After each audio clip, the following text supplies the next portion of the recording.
Muito bem. Estamos ao vivo aqui no Centro de Mídias de São Paulo para falar sobre educação e gerar conhecimento. Eu sou Soraya Fest, jornalista.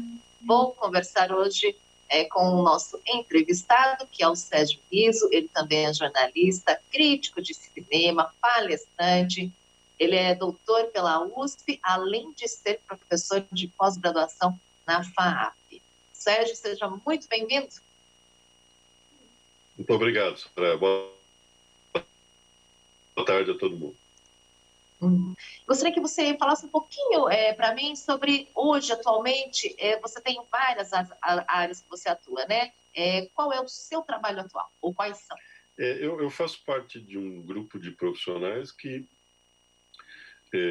monta, digamos assim, uma espécie de cesta de trabalhos, né? Acho importante que principalmente jovens saibam que eles podem construir sua carreira profissional dessa forma, que eles não precisam ter um único emprego, que eles não precisam se dedicar a uma única atividade, que eles podem combinar algumas coisas. No meu caso, a combinação envolve comunicação e artes com educação, né?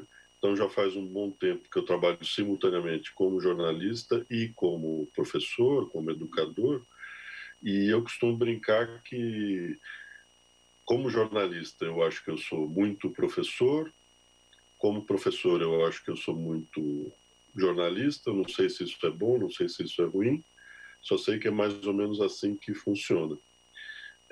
Como jornalista hoje, eu trabalho como crítico de cinema, escrevo para o jornal diário Globo, é um jornal do Rio de Janeiro. Escrevo textos também para outras publicações, esporadicamente. Como professor, dou aulas em escolas de ensino básico, em faculdades e também em centros, não necessariamente escolas, centros de educação e de cultura que trabalham com cursos livres, né? Então são cursos livres em geral na área de cinema, sobre história, sobre linguagem. Fora isso, tocando várias coisas paralelas. Por exemplo, eu sou também membro do comitê de seleção do É Tudo Verdade, que é o Festival Internacional de Documentários. Como modesto diretor de documentários, tenho alguns projetos, já fiz um curta-metragem, 2 curtas-metragens, tem outras coisas rolando. Enfim, é um pouco aí dessa cesta de trabalhos, como eu gosto de dizer.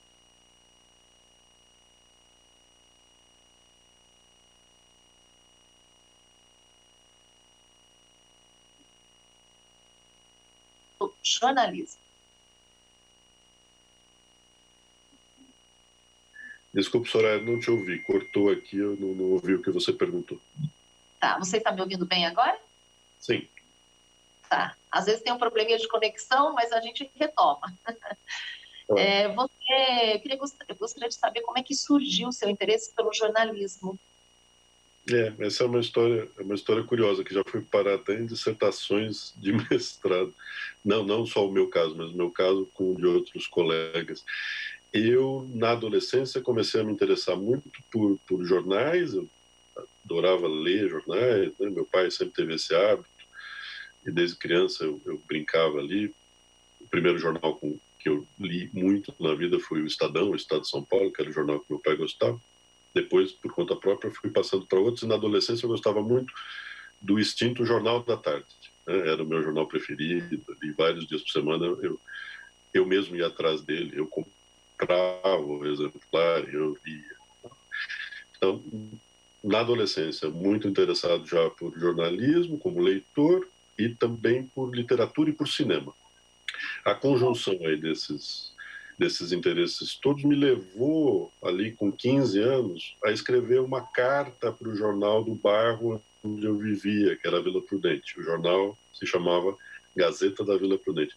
Eu escrevi uma carta para falar mal de um texto que eu tinha lido ali, de uma crítica de cinema, que eu achei com aquele espírito combativo que a gente tem na juventude, eu achei que aquele texto era muito infeliz e escrevi para o jornal. E aí o editor do jornal não publicou a minha carta, mas publicou um comentário comentário, dizendo que tinha recebido uma carta, que tinha lá uns comentários e que ele voltaria ao assunto. Passou um tempo, ele não voltou ao assunto e eu escrevi outra carta para falar de um outro texto também ali, para apontar o que eu achava que eram defeitos, digamos. Aí, nessa segunda vez, ele me procurou mesmo. Ele ligou para minha casa ali, nos tempos em que a gente achava o telefone das pessoas na lista telefônica, ele só me achou porque eu sou Júnior. Na verdade, ele achou o nome do meu pai. Ligou para casa e conversou com o meu pai, achando que o meu pai fosse eu. E aí, depois de um tempo ali, meu pai disse: desculpa, acho que não é comigo que você quer conversar, não tenho a menor ideia do que você está falando, não escrevi carta para jornal nenhum, eu vou chamar meu filho. E aí nós conversamos, ele me convidou a visitar a redação do jornal, eu fui, a gente conversou por muito tempo e no fim dessa conversa ele me fez um desafio. Ele disse: tá bom, você aí acha que sabe das coisas, se eu pedir para você me entregar até não sei que dia um texto desse tamanho aqui sobre um filme em cartaz, você vai fazer? Eu disse: tá, vou tentar. Aí fiz, esse primeiro texto foi publicado, aí eu passei a escrever regularmente sobre cinema para esse jornal e um pouquinho depois ele me convidou para trabalhar lá. Ele disse: olha, eu acho que você leva jeito para jornalismo. Se você quiser, você vem trabalhar aqui como repórter e aí a gente vê. Eu falei: legal, boa. E aí com 16 anos eu estava lá, metido na redação, fazia ainda o último ano do ensino médio. Então, quando eu fui para a faculdade fazer jornalismo, eu já trabalhava com jornalismo. Eu fui fazer porque eu já estava envolvido com isso e na época também a regulamentação da profissão era um pouco mais rígida do que é hoje. Para trabalhar, você realmente precisava de um registro profissional que você só obtinha e obtém se tiver o diploma em comunicação social, habilitação em jornalismo. Então, um pouco também por essas questões legais é que eu fui fazer a graduação em jornalismo. Então, começou muito cedo, com 16 anos. Eu estou com 54, então faz tempo. Começou cedo mesmo. Agora, você já estava no ensino médio. Como que a escola influenciou já nesse início de carreira? Esse período do ensino médio foi, sem a menor dúvida, o mais rico para mim, do ponto de vista de vida estudantil. Porque quando eu terminei o que hoje é o ensino fundamental, na época a gente chamava de primeiro grau, né? Quando eu terminei a 8ª série, hoje o 9º ano, eu, um pouco por influência de parentes, um pouco por influência de amigos e um pouco porque eu achava mesmo interessante, eu fui fazer curso técnico. Eu entrei na antiga Escola Técnica Federal de São Paulo, que hoje tem outro nome, mas fica no mesmo lugar, no Canindé, pertinho do estádio da Portuguesa, aqui em São Paulo. Fui para lá fazer o curso de eletrônica, porque de fato eu gostava de exata, sempre me dei bem com matemática, com física, e eu achava eletrônica uma área interessante e fui para lá. Fiz 2 anos lá na Federal de Eletrônica, mas descobri que, embora eu achasse tudo aquilo interessante, eu não via com bons olhos a perspectiva de trabalhar com aquilo, né? De dedicar minha vida àqueles assuntos na posição de trabalhador. Paralelamente, na Federal, a vida cultural era muito intensa. Eu me lembro lá de um grupo de teatro que eu acompanhava, eu não participava, mas eu era muito próximo de algumas pessoas e acompanhava ensaios e via apresentações. Já estava muito ligado em cinema por conta própria. Lá encontrei outros amigos que gostavam muito de cinema. Lá encontrei outros amigos que liam jornal todos os dias. Estamos falando do fim da ditadura militar de 64, então estávamos todos lá muito próximos da agenda sociopolítica do país, tentando entender o que é que viria. E foi um pouco por causa disso tudo que eu acabei julgando que seria melhor procurar prazer profissional numa outra formação. No finzinho, justamente desse 2º ano, é que aconteceram essas coisas que eu contei, envolvendo lá a Gazeta da Vila Prudente. Então, aquilo para mim já foi um sinal de que talvez seja por esse caminho. Eu saí da Federal e terminei o ensino médio numa escola estadual, numa escola da rede, que, por sua vez, também me apresentou lá um ambiente cultural muito interessante. A escola é a Mário Marques de Oliveira, que fica na Zona Leste de São Paulo. Tinha lá um grupo de teatro, aí dessa vez eu participei mesmo do grupo de teatro como ator, foi uma experiência incrível. Tínhamos lá uma professora de literatura que eu adorava, E também tinha os professores de matemática e de física, que eu também adorava. Quer dizer, para mim isso nunca foi excludente, né? E eu acho importante dizer isso. Essa conversa de que se você é bom em disciplinas de exatas, você tem que fazer alguma coisa nessa área, profissionalmente, eu acho uma furada, não necessariamente. Né? E que se você gosta de ler e de escrever, necessariamente você tem que fazer alguma coisa na carreira de humanas. Não sei, depende de um monte de outras coisas. Mas o fato é que essas experiências todas aí, na Federal, nos 2 primeiros anos do ensino médio, e depois numa escola da rede estadual, a Mário Marques, na conclusão do ensino médio, elas foram fundamentais na minha vida, tanto para orientar caminhos profissionais, como ali no meu processo de amadurecimento, né, no meu processo de formação. Eu tenho ótimas lembranças, é o período de que eu tenho as melhores lembranças como aluno na minha vida. Teve algum professor que te ajudou? Vários. Se eu dissesse que só um professor me ajudou, eu seria injusto com os outros, né? Mas eu me lembro muito de conversas, eu conversava muito com professores, eu era um bom aluno. E aí acho que os professores se sentem ali mais estimulados, talvez, a trocar ideias, né, com alunos que demonstram que estão gostando da disciplina deles, né? Então me lembro lá de muitas conversas com professores. Me lembro, por exemplo, de um ótimo professor de matemática, já no Mário Marques, no 3º ano, portanto, do ensino médio, e ele queria a todo custo me convencer a não ir para as humanas. Ele falou, não, mas você é ótimo aluno em matemática, rapaz, você vai se dar bem, tem que fazer engenharia, pense em alguma coisa. E o professor, eu já fiz lá eletrônica, acho que não. Ele, não, mas tem outras coisas que você pode fazer. Ah, veja, eu dou aula, você não gostaria de dar aula? Ele tinha razão, porque eu virei professor e adoro dar aula mesmo. E talvez eu adorasse dar aulas de matemática, por que não? Mas me lembro disso, de muita conversa, de muito papo. Também acho que é um momento em que nós, na juventude, estamos querendo muito ouvir os outros, estamos querendo ouvir o que os outros pensam a respeito do que a gente sonha fazer, quer fazer e tal. Então, sim, um conjunto de professores nesses anos de ensino médio foi muito importante para mim, sim. Interessante. Quando você começou a cursar a faculdade de jornalismo, o que se aprende num curso desse? Essa é uma questão delicada no Brasil, né? Eu primeiro fui aluno de um curso de jornalismo, depois eu virei professor de cursos de jornalismo. Então eu conheço esse problema, digamos assim, das duas perspectivas.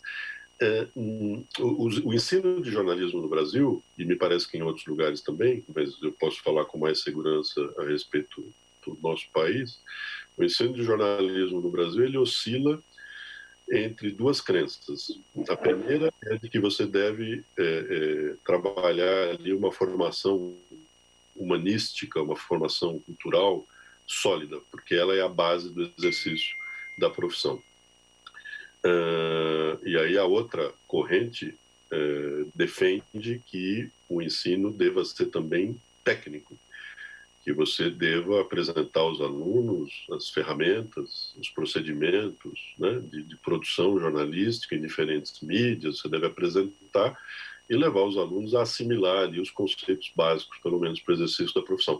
Então, o problema é que, divididos entre essas duas missões, os cursos de jornalismo eles tendem a ser muito insatisfatórios, porque eles não dão conta nem de uma coisa nem de outra. Mas com certeza o que eles fazem é aproximar jovens interessados em trabalhar como jornalistas, aproximá-los do jornalismo, do mundo do jornalismo, de temas do jornalismo. E em menor ou maior grau acabam dando conta também desses dois pilares, né, da formação humanística e da formação técnica. Mas é um grande dilema. Você me perguntou o que é que se aprende, né? Então, tenta-se aprender essas duas coisas. E como o tempo é pouco, o tempo é escasso, pense, por exemplo, numa formação humanística ali, só com algumas disciplinas de humanas ao longo dos 4 anos, dos 8 semestres de um curso. É muito pouco para você, de verdade, se aprofundar em filosofia, se aprofundar em sociologia, se aprofundar em antropologia, né? Se aprofundar em teoria da comunicação. É pouco. Então, a sensação que eu tive com o aluno é a de muitos alunos que eu passei a ter depois, a de que o curso de jornalismo ele sobrevoa um monte de coisas. sobrevoa, mas não para por muito tempo em nenhuma estação. Tem alguma coisa de positivo nisso também, né? No sobrevoo. Você é apresentado a um monte de coisa e depois, por conta própria, você vai atrás do que te interessa. Isso é verdade. Agora, além da formação, o que precisa ter para ser um bom jornalista? E eu acho que há vários pré-requisitos, digamos, né, desejáveis. Eu acho que é altamente desejável para um aspirante ao jornalismo que ele tenha curiosidade, que ele tenha curiosidade pelo mundo. Como eu sempre tive muita curiosidade pelo mundo, às vezes eu acho que as pessoas todas têm, mas descobri que não. Por exemplo, recentemente numa aula, agora, no semestre passado, estava lá conversando com os alunos numa faculdade, na faculdade em que eu dou aula, e aí entrou esse tema, nem lembro porquê, assim, e aí eu falei, ué, mas vocês não são curiosos? E uma aluna olhou para mim e falou, professor, não, eu não sou curiosa, eu não tenho curiosidade. Eu vou atrás só do que eu acho que é interessante. Ou seja, há pessoas que não são curiosas. Eu sou muito curioso. E acho que o jornalismo pode satisfazer pessoas que têm muita curiosidade, curiosidade por assuntos muito diferentes, curiosidades pelos outros, né? Curiosidade em travar contato com outras pessoas, pessoas de origens, de formações, de crenças muito diferentes. É um grande barato. Então, eu acho que isso talvez seja o mais importante. Algumas pessoas diriam, é preciso ter domínio da língua. É verdade, é preciso. Mas eu também lembraria, como eu lembro em sala de aula, que existem muitas funções nobres no jornalismo que não necessariamente envolvem domínio de escrita. Né? Então, o que a gente chamava nos velhos tempos de chefe de reportagem, em algumas empresas ainda existe essa função. O chefe de reportagem mal escreve, né? Nos velhos tempos mal escrevia, chefe de reportagem era um bom gestor de equipes. Era um sujeito que conhecia bem lá os repórteres da sua equipe, que sabia o que é que ele poderia explorar em cada um deles, era um sujeito que sabia distribuir bem os trabalhos e que sabia depois cobrar os trabalhos e não necessariamente escrever texto nenhum, dia nenhum. Né? Então, tem uns mitos aí a respeito do exercício de algumas profissões que são, no fundo, mitos. Né? Mas é claro que é altamente desejável que alguém interessado por jornalismo domine a língua, porque ela é a ferramenta de trabalho com a qual a gente lida o tempo todo. E, portanto, que goste de leitura, né? Que seja um leitor voraz, de todo dia e de todos os assuntos. Né? Mas eu também destacaria uma outra coisa. É importante que essa pessoa goste de gente. Para você fazer jornalismo, é bom você gostar de gente. Se você não gosta de gente, putz, sei lá, vai fazer veterinária, né? Em que aí você tem que gostar de animais. Eu adoro também cachorros, gatos. Ótimo. Tem que se definir. Agora, você continuou estudando e fez a formação em cinema, né? Como é que foi essa experiência na formação? Quando eu terminei o curso de jornalismo, a graduação, justamente por causa dessa sensação que eu mencionei, de que a gente passou muito por cima de um monte de coisas, eu logo em seguida comecei a fazer história.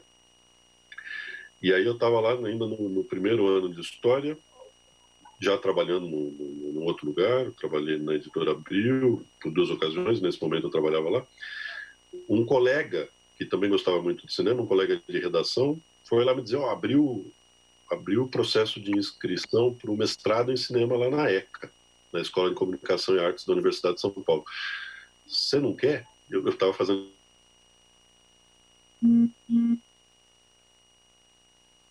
unidade da USP, na Faculdade de Filosofia, Letras e Ciências Humanas. Eu falei, tá, pode ser legal, vamos lá. E aí um pouco nós dois juntos fomos atrás do processo de inscrição e de seleção no mestrado, aí nós dois fizemos, cada um lá com o seu projeto de pesquisa, e nós dois fomos aprovados, e aí eu acabei, então, desistindo da graduação em História para começar a fazer o mestrado em Cinema. E aí fiz lá, terminei. E anos depois voltei para a ECA também para fazer o doutorado em Cinema. E o que se aprende em cinema? Mestrado e doutorado são aventuras muito solitárias, né? São aventuras muito ligadas à pesquisa. É importante, portanto, que você escolha lá um tema que seja muito do seu interesse, porque você vai se dedicar a ele por alguns anos, né? Então, o que você aprende num curso de mestrado e doutorado, em boa medida, tem a ver com aventuras solitárias, né? A aventura solitária da leitura, da pesquisa e da reflexão. Os professores são mais interlocutores do que qualquer outra coisa, né? Seu grande interlocutor é o seu orientador, e os professores das disciplinas que você escolhe assistir, porque é você quem monta a sua grade no mestrado e doutorado, são também lá as pessoas com quem você vai acabar conversando. Então, o que você aprende num curso de pós-graduação estrito sensu, que são os de mestrado e doutorado, eu diria que tem muito a ver com as opções que você faz, né? Porque a rigor as disciplinas você escolhe, portanto a grade você monta, o tema da pesquisa foi você quem escolheu, o orientador foi alguém que você buscou, né? Então é um espaço de muito mais autonomia do que o espaço do ensino básico e do que o espaço da graduação, em que já é apresentado para você um pacote e você pega ali sem ter muita opção, né? É isso aqui e acabou. Na pós-graduação é uma outra coisa. Então, aprendi um monte de coisas, mas por esses caminhos do autodidatismo, por esse caminho da interlocução com o orientador e com professores e das descobertas que cada uma das disciplinas foi te apresentando ali. Assim como o jornalismo, dentro do cinema também deve ter a curiosidade e a pesquisa, principalmente. Sem a menor dúvida, Soraya. O importante a dizer, aliás, a respeito disso, né, é que cinema são muitas coisas, né? Digo, são muitos cinemas, né? Você tem de um lado um cinema mais voltado ao entretenimento, de outro um cinema mais voltado à reflexão. Você tem de um lado um cinema mais industrial, feito com mais recursos, e de outro um cinema mais artesanal, mais de guerrilha, como se diz muito hoje, feito com poucos recursos. Você tem de um lado os cinemas nacionais, então um cinema americano com 400 filmes por ano, um cinema brasileiro com 120, 140 filmes por ano, usando dados de hoje. Esses 400 filmes americanos, eles são muito diferentes entre si. As pessoas tendem a achar que cinema americano é isso ou aquilo. Não, é isso, é aquilo, é um monte de outras coisas. Você conhece se você assistir 400 filmes por ano. Pergunto quem é que hoje tem condições de fazer isso. Nem nós que trabalhamos temos. As pessoas dizem, o cinema brasileiro é isso ou aquilo. Não, o cinema brasileiro é isso, é aquilo, e é mais uma outra coisa, é mais outra coisa lá, porque a produção é muito diversificada. Por exemplo, o cinema brasileiro é de ficção e o cinema brasileiro é também documental. Muito mais gente conhece os filmes de ficção, porque eles são lançados em mais salas, eles têm ferramentas de divulgação mais poderosas, e depois eles vão para os streamings, todos também com mais divulgação, do que os documentários, né? Que são filmes mais baratos, feitos com menos recursos e que circulam menos e que, portanto, são vistos por menos gente. Mas eu diria e digo com muita tranquilidade, a produção documental brasileira do século XXI, ela é incomparavelmente superior à produção ficcional. Então, se alguém que não conhece o que a gente chama de cenário do documentário, né, está perdendo coisas que ele nem imagina, né? Está perdendo uma produção fundamental, inclusive, para você conhecer o país, para você entender o país, para você entender essas coisas todas que estão acontecendo nesse momento delicado, tendo a ajuda de filmes, né? É uma série de documentários brasileiros que te ajudam a se situar nesse cenário complexo do Brasil contemporâneo. Então, assim, cinema são muitas coisas, né? E o que acaba acontecendo é que você também se interessa mais por algumas coisas do que por outras e se especializa, né, nelas. Uhum. Nesse seu caso, você já dirigiu diversos documentários, né? No que você se especializou? E conte um pouquinho para a gente do trabalho de direção, como é que ele é feito. Tem uma coisa interessante, acho também, para dizer em resposta a essa tua pergunta. quero só voltar um pouco atrás, né? Eu acho que tem uma confusão, às vezes, na adolescência e na juventude, quando optamos por carreiras, tem ali, às vezes, um equívoco, que é o seguinte: eu gosto muito desse negócio aqui, então eu vou me dedicar a ele. E, sei lá, eu gosto muito, por exemplo, de comer. Isso não quer dizer que eu tenho que fazer gastronomia, porque eu não gosto tanto assim de ir para a cozinha. Eu vou para a cozinha, me viro, mas eu gosto de comer, não de preparar pratos, certo? Alguém que Uhum. estuda gastronomia precisa gostar de preparar os pratos, não só de comer os pratos. E isso vale também para um monte de outras áreas, vale, portanto, para cinema. Né? Eu me lembro de muita gente dizer: oh, Sérgio, você gosta tanto de cinema, você não quer fazer cinema? Eu digo: ó, eu gosto de ver filmes. E as atividades que eu desempenho, como jornalista, como professor, elas são sensacionais, porque elas me obrigam a ver filmes. Né? Eu sou pago para ver filmes, não só para ver, claro, para depois trabalhar sobre eles também, para escrever sobre eles, para organizar aulas e cursos sobre eles. Mas eu gosto de lidar com filmes, então isso nunca foi para mim uma questão: será que eu devo fazer filmes? E a partir de um momento ficou claro que um determinado tipo de filme eu não gostaria de fazer mesmo. Né? Então são filmes mais complexos, filmes mais caros, filmes que tomam 2, 3, 4, 5 anos na vida das pessoas. Para mim não faz o menor Uhum. sentido. Eu não tenho prazer, não teria prazer em ficar fazendo uma única coisa por 5 anos. Eu gosto de ficar fazendo um monte de coisa na mesma semana, certo?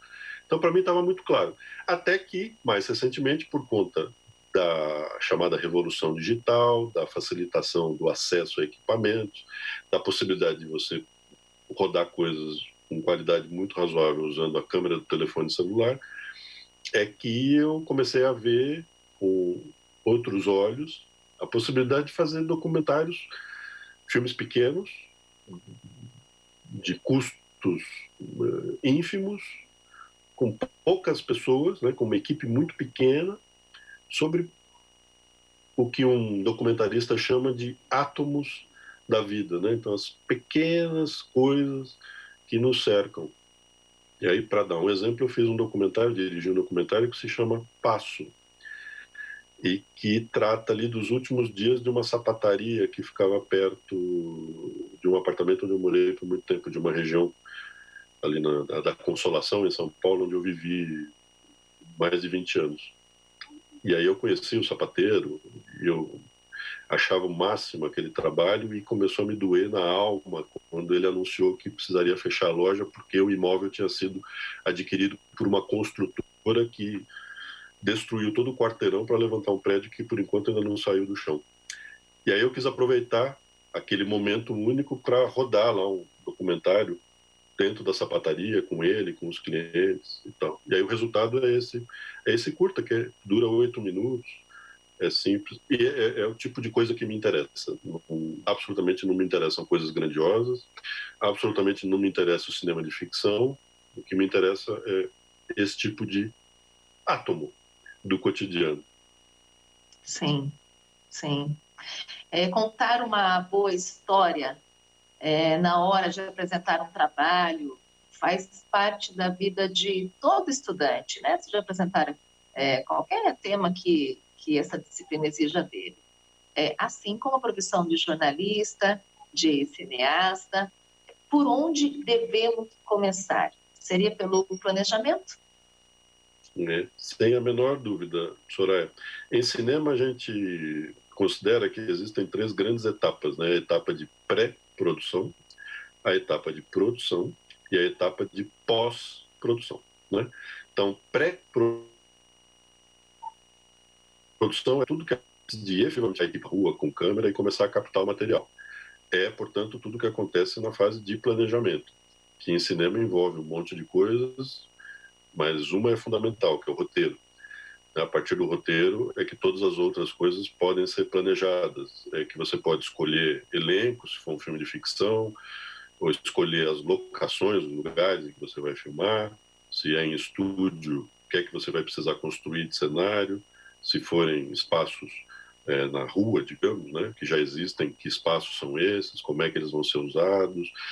É o roteiro que vai permitir, em última instância, que você faça o cronograma de filmagem, saiba em que dias você vai estar trabalhando, com que pessoas da equipe, e possa, portanto, contratar o catering, que é a empresa que fornece alimentação, e precisa saber que naquele dia ela precisa fornecer almoço para 32 pessoas, porque 32 pessoas estarão trabalhando, digamos, na Praça da Sé, fazendo uma determinada sequência do filme. Então, não tem cinema sem muito planejamento. Eu diria que não tem apresentação de trabalho nenhum na escola que também prescinda de muito planejamento. Eu chamaria atenção aí para algo que hoje me parece bem importante, que é você estar familiarizado com o mundo das narrativas, né? Então, assim, quando você faz um trabalho em grupo e vai para frente da classe apresentá-lo, você precisa dar conta de uma narrativa, né? Você precisa em 15 minutos, que sejam, ter estabelecido um roteiro de como é que você vai passar lá pelo tema, sei lá, Revolução Francesa em 15 minutos. Muito bem. É um assunto um pouco complexo. Então, você vai precisar estabelecer um roteirinho ali de como é que você passa por aqueles 15 minutos. E é interessante que você pense numa maneira de tornar essa narrativa sobre a Revolução Francesa atraente lá para os teus colegas de turma, que são um ótimo público, porque você conhece seus colegas de turma. Então, em outras situações, você tem que pensar mais sobre o público. Em cinema, você precisa pensar muito sobre o público. Qual é o público que eu quero atingir? Um trabalho de classe é simples. O público que você quer atingir são seus colegas de classe. Ah, claro. E o professor que vai te dar a avaliação. E aí, então, pensando neles, você tem que pensar também numa narrativa que vai ser interessante para eles. Você não vai ficar lá na frente lendo um livro, é muito chato, muito aborrecido. E para que isso? Se é para ler um livro, cada um lê sozinho, não precisa você ir na frente da classe ler um livro. Você vai pensar em alguma estratégia para tornar interessante a sua abordagem do que foi a Revolução Francesa, ou de algum aspecto da Revolução Francesa. Narrativa. Narrativa é algo fundamental. E onde é que você aprende sobre narrativa? Você aprende na literatura e no cinema, né? Então, me parece fundamental você ler muito, ler o máximo que você puder ler ficção, ler não ficção, porque nessas leituras todas você está sendo apresentado a modos de narrar, está sendo apresentado a estruturas portanto, modos de contar uma história, de organizar um trabalho escolar, dali a pouco, modos de organizar a sua atuação profissional. Você vai ser um chefe de vendas, tá? Então acho que a literatura e o cinema, por exemplo, vão te ensinar muito sobre os discursos que você vai usar com a sua equipe de vendas, as narrativas que você vai usar com as suas equipes de vendas, e assim em diversos outros campos de atuação profissional, né? Então esse conhecimento eu acho que hoje é muito estratégico, é um conhecimento sobre narrativas. De onde ele vem? Ele vem da leitura de livros e ele vem de você assistir filmes, os mais diferentes, que você puder assistir. E mesmo porque, né, Sérgio, eu acho que são várias formas de você contar uma história. Eu já cheguei a escrever roteiro, mas começando a história que começava pelo fim dela. Então, acho que é exatamente quanto você mais lê, mais você desperta a sua criatividade. E os diversos formatos também que você pode apresentar esse trabalho na escola, atingir esses alunos que estão em sala, né? Assim, atingir o professor com aquela informação que você queira passar. Você acha que é por aí? Eu acho, claro. E aproveitando esse exemplo aí que você deu, de uma história que pode começar pelo fim, outro dia, semana passada, estava participando de um debate sobre um filme chamado Beleza Americana, do final dos anos 90, ganhou o Oscar de melhor filme, talvez os mais jovens não conheçam, mas foi um filme importante na sua época. E ele é narrado por um personagem que está morto já quando começa o filme. A gente demora um pouquinho para descobrir que ele está morto, mas ele fala a respeito da vida que ele teve, porque a vida já acabou. E aí, nesse debate, eu me lembrei de que, quando esse filme foi lançado, muita gente muita gente próxima a mim me disse, mas que filme original, não é? Uma narração feita por um morto. E aí eu também me lembro de dizer para as pessoas, olha, você conhece um filme chamado Crepúsculo dos Deuses? É um filme de 1950, um clássico do cinema americano. Ele também é narrado por um morto.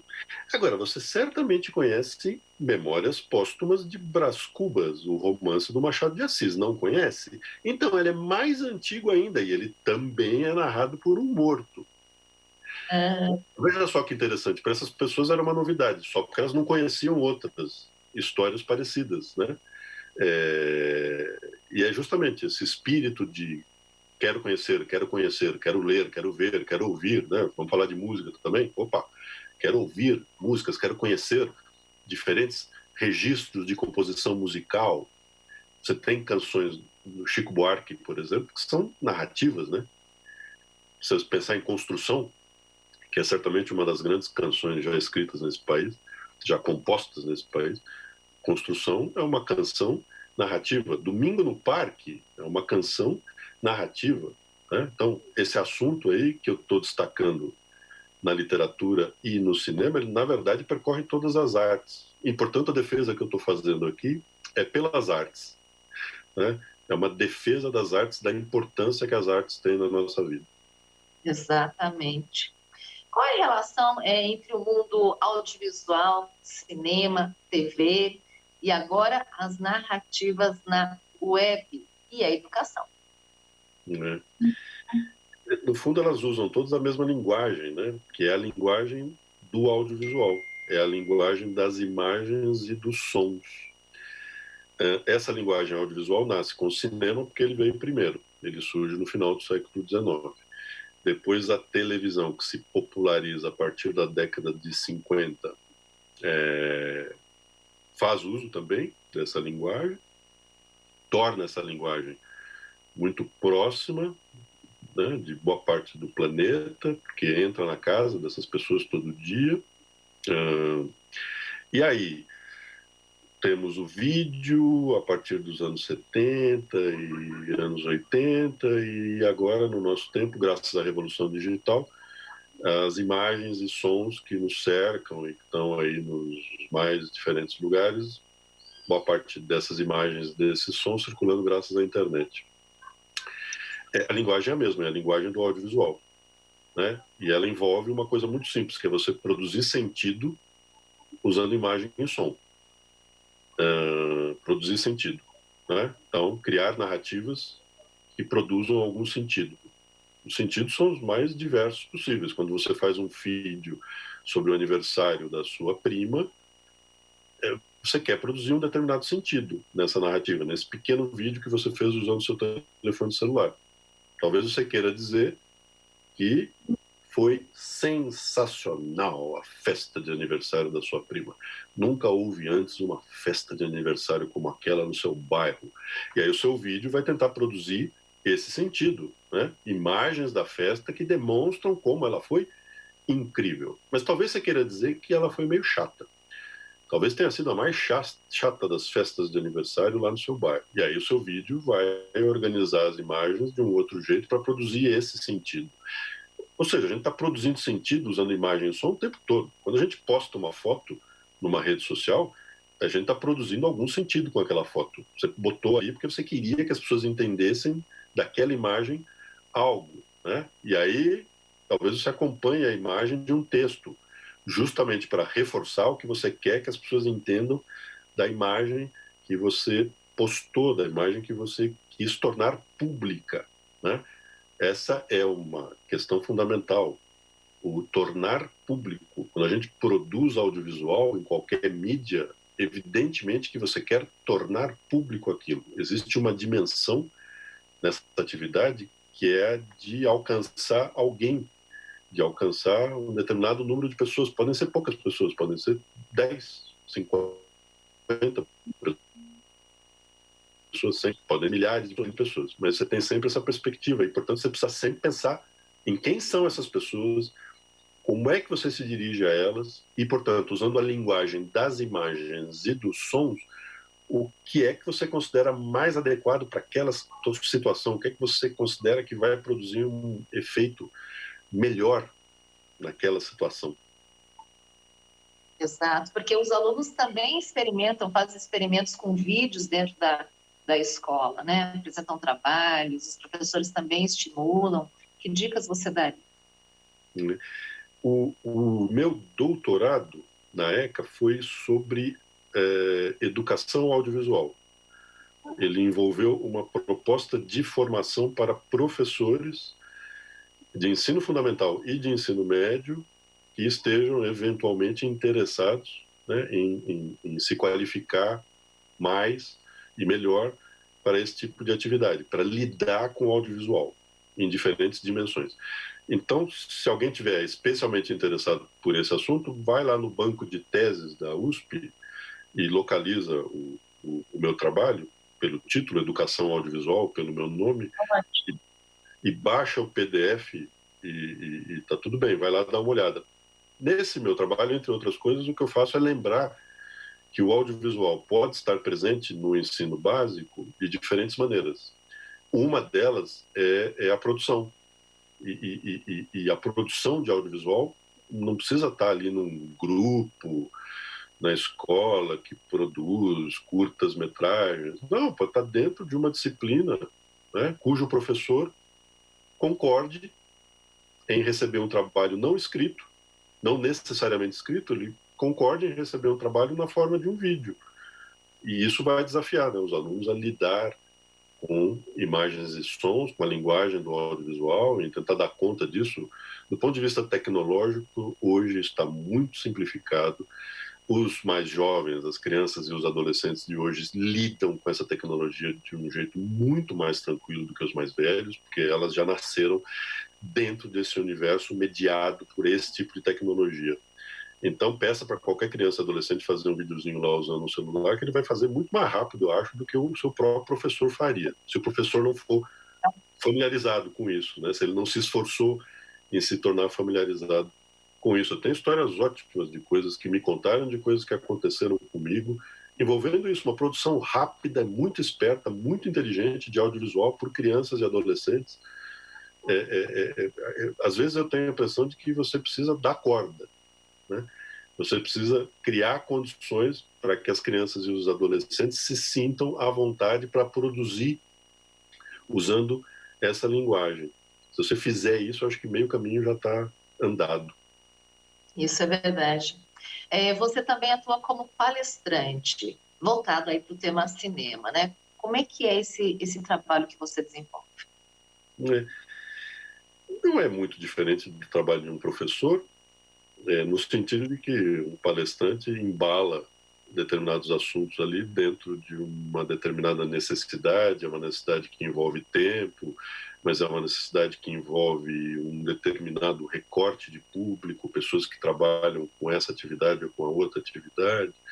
Você tem sempre uma missão e você precisa dar conta dela, mais ou menos como professores, como nós todos professores, damos conta aí dos nossos desafios diariamente, né? No meu caso, o que eu tenho feito nos últimos anos são palestras, conferências e participação em debates que envolvem a história do cinema, que envolvem a linguagem do cinema, que envolvem mais especificamente a produção brasileira de cinema e mais especificamente ainda a produção documental brasileira, né? Isso já me levou a um monte de lugares no Brasil, já me levou a lugares fora do Brasil.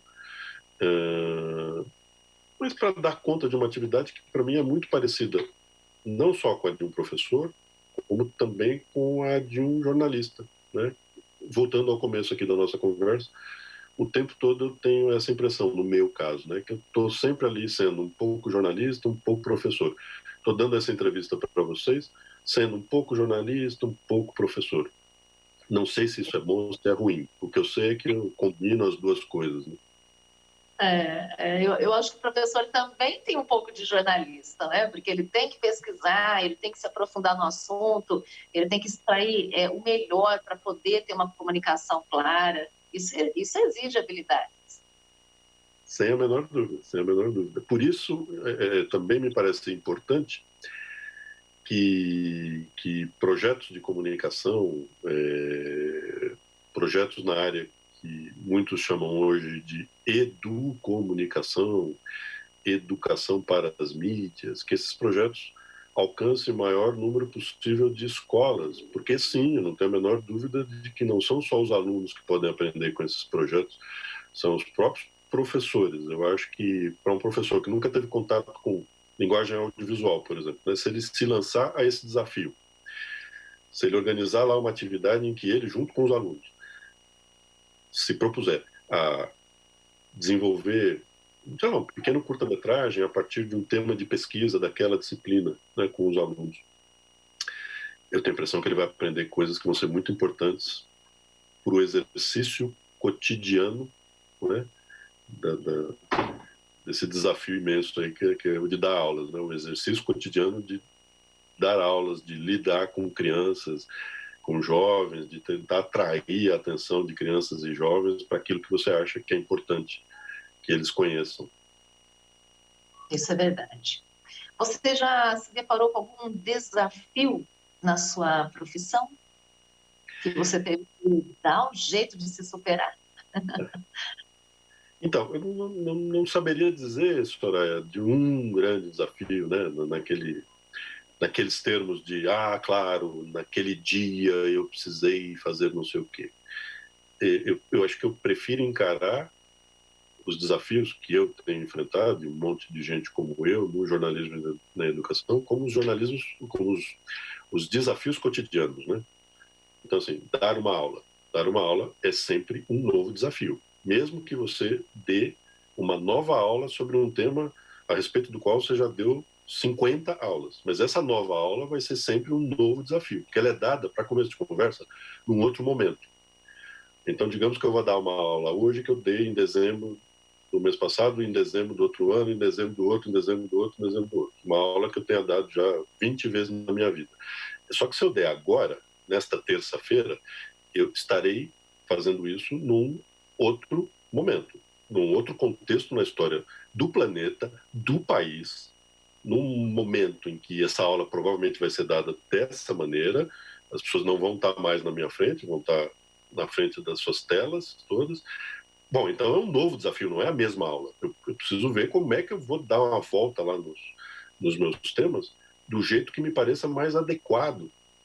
E o mesmo como jornalista, não tem nenhum texto que você escreva que ele saia, como a gente diz, no piloto automático. De vez em quando a gente diz isso, mas não é verdade, né? De vez em quando, entre jornalistas, a gente diz, pô, aquilo ali saiu no piloto automático, como se você só apertasse um botão, mas não é verdade, não saiu no piloto automático.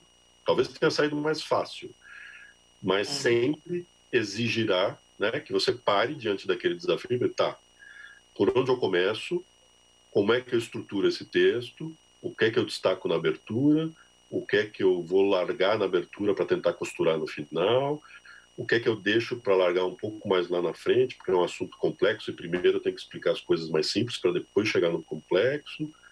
Qualquer texto, por menor que seja, ele envolve sempre um pequeno desafio. Às vezes, as aulas são mais complexas, o desafio é maior. Às vezes, os textos são mais complexos e o desafio também é maior. Então, sei lá, agora, conversando com você, até me vem aqui um tipo de desafio mais específico como professor ou como palestrante, que é falar para estrangeiros. Eu já tive essa experiência algumas vezes, falar para um público nos Estados Unidos, para um público na França, para um público na Suécia.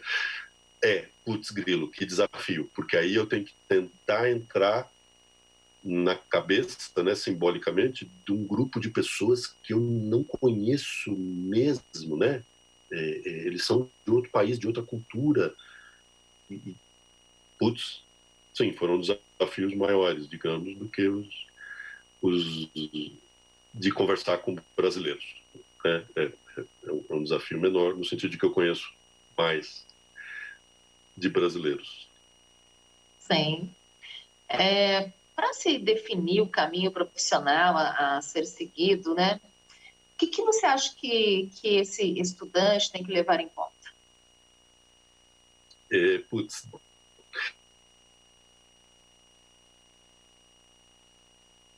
professor de adolescentes, estou lá lidando com eles nesse momento de escolha profissional. E aí, vira e mexe, eu sempre pergunto, e aí, gente, como é que estão as coisas aí? Escolheram? Já sabem o que vão fazer? E depois, na faculdade, eu pego jovens que acabaram de fazer a escolha. Eu também checo porque foi que eles fizeram aquelas escolhas, né? E aí, como é que você veio parar aqui? Quem que te trouxe aqui? Tal. E aí eu tenho percebido, né, ao longo da minha vida, que esse é um momento muito difícil para o jovem, porque ele está exposto ali a muito zum, né? Muita gente dizendo coisas no ouvido dele. As famílias dizem coisas e, putz, elas estão interessadas, evidentemente, no melhor lá para os seus filhos. Mas, às vezes, pais interessados no melhor para os seus filhos fazem coisas que não são legais para os seus filhos. A intenção é a melhor possível, mas o que eles acabam fazendo, às vezes, não é o melhor possível, né? Quando eles vêm com ideias do tipo, essa profissão não tem futuro. Só se eles tiverem uma bola de cristal para me dizer que profissão vai ter futuro daqui a 10, daqui a 20 anos. Eu não sei dizer. Qualquer pessoa que diga está chutando, né? E às vezes eles dizem isso com uma certeza incrível, né? Sem ter a menor ideia do que eles estão falando. Eu sei lá onde é que eles ouviram que aquilo tem ou não tem futuro, o que eles leram. Então, famílias falam muito, professores falam muito, falam, você é bom em texto, faça jornalismo. Não necessariamente. Os amigos falam muito, os amigos são uma influência importante, né? Os amigos que dizem que gostam disso e vão fazer aquele curso, aí você também fica pensando, ué, peraí, talvez eu também deva fazer esse curso como o meu amigo. Então, é um momento difícil, quero dizer, né? E aí, a minha recomendação é vá atrás do maior volume possível de informações para orientar concretamente a sua escolha. Por exemplo, você desconfia que jornalismo possa ser do seu interesse. Vá atrás de informações sobre jornalismo. O maior volume possível. Se você puder ir atrás de jornalistas para conversar com eles, ótimo. Se você puder encher a paciência da sua escola para levar algum jornalista lá para conversar com você, com a sua turma, tá bom. Se você puder, quem sabe, visitar um ambiente jornalístico, uma redação de jornal, de site de internet, de rádio, de televisão, se você tiver essa possibilidade ao seu alcance, faça isso. Se você não tiver como entrar em contato com profissionais ou com a realidade da profissão, entrar em contato presencial, como a gente diz no mundo hoje, tente entrar em contato virtual, né? Navegue pela internet, procure ouvir profissionais falando sobre o que eles fazem, procure ouvir debates, conferências, procure assistir a filmes, a documentários e a filmes de ficção que tratem daquele assunto, se for jornalismo, de jornalismo, enfim, se municie do maior volume possível de informações para você tentar entender o que é aquela profissão na concretude do dia a dia, não na ideia, né, que as pessoas fazem do que é, para que você entenda quais são as dificuldades e para que você entenda também quais são os prazeres, porque às vezes uma profissão te oferece gratificações que não são aquelas que você está buscando. Eu acabei de dizer que, para mim, o jornalismo fornece as melhores gratificações possíveis, porque eu sou um cara curioso. E o jornalismo permite que eu seja remunerado para saciar a minha curiosidade. Parece fácil, mas não é, porque dá trabalho também, né? Mas, enfim, é uma gratificação que me agrada, mais do que a gratificação que eu teria em outras atividades profissionais. Mas, olha, talvez essa gratificação não represente nada para alguém que prefira a psicologia, que prefira trabalhar como psicólogo, mais especificamente dentro de empresas, em certo tipo de projeto. A gratificação que essa pessoa terá daqui vai ser a mais adequada para ele. É essa a equação muito complexa que você, na juventude, precisa tentar começar a resolver. Também não precisa achar que você vai resolver isso com 16 anos de idade. Não. Mas você tem que começar a lidar com esse assunto e começar a se fazer perguntas, né? Tem uma outra coisa que eu acho importante também. Todos os que já trabalham têm mais facilidade com isso. Se você começa a trabalhar cedo, ali no final da adolescência, e trabalhar, que eu digo, não é necessariamente um trabalho de carteira assinada, você ter algum tipo de atividade voluntária, por exemplo. Trabalhar como voluntário em algum lugar. Ser exposto, portanto, ao mundo do trabalho. Isso vai começar a acender umas luzes para você. Você vai perceber o que é o mundo do trabalho. né? E eu acho que as opções vão começar a ficar um pouco mais claras no horizonte. Porque às vezes, acho que a gente tem que também aprender a se identificar, né? Então, pessoas que gostam de movimento, que gostam de estar na rua, é um tipo de profissão que atrai, né? Outras pessoas que já não, que já preferem ficar internamente trabalhando, isso também pode ser um ponto a ser observado nessa escuta. Sem a menor dúvida, Soraya, isso eu costumo dizer, né? Que você tem que pensar em coisas como essa aí que você acabou de dizer. Você quer passar o dia inteiro sentado numa cadeira, diante de uma mesa, de um computador, ou você quer passar o dia inteiro na rua, ou você quer fazer uma coisa que envolva um pouco disso, um pouco daquilo. O que você quer fazer? Porque veja só, se você gosta de rua, de contato com pessoas, e você escolhe uma atividade profissional que vai te botar o dia inteiro na frente de um computador, acho que é grande a chance de você ficar frustrado depois de um certo tempo. Depois você passar muitas semanas, meses e anos olhando 8 horas para a tela de um computador sozinho com fone de ouvido. Eu acho que você vai começar a sentir falta de atividades que botem mais próximos, não de uma tela de computador, mais próximos de pessoas. E vice-versa. Digamos que você é uma pessoa muito introvertida, muito tímida, que gosta ali de momentos solitários em que você se dedica a algumas coisas em profundidade, você mergulha naquilo e se esquece do resto do mundo. Olha, tem uma série de atividades profissionais que vão permitir a você se dedicar a coisas como essa, né? A pesquisas de laboratório, por exemplo, em diversas áreas. É você com a tua pesquisa por muito tempo e você mergulhando naquilo. Então, são perguntas como essa, acho que as pessoas, os adolescentes, sobretudo, devem se fazer, né? Eles gostam de gente? A minha brincadeira de hoje. Você gosta de gente? Eu gosto de gente. Então tá bom, como jornalista e como professor, tá lindo gostar de gente, porque eu tô lidando com gente o tempo todo. Imagine se eu não gostasse. Tem gente que não gosta tanto do contato com outras pessoas. Então talvez deva escolher uma profissão que você não está tão exposto a contato como um jornalista e como um professor, né? Boa dica sua. Temos que encerrar em função do nosso tempo aqui. Gostei muito da nossa conversa. Tenho certeza de quem está nos assistindo também gostou, porque são conteúdos aí que a gente volta, né, por meio da sua experiência, volta para dentro do universo escolar. Professores, alunos tiram bastante proveito desse nosso diálogo, viu? Sérgio, muito obrigada por participar. Eu que agradeço a oportunidade. Espero que tenha sido legal. Com certeza. Bom, pessoal, vamos ficar por aqui então? Nos vemos em breve. Até a próxima.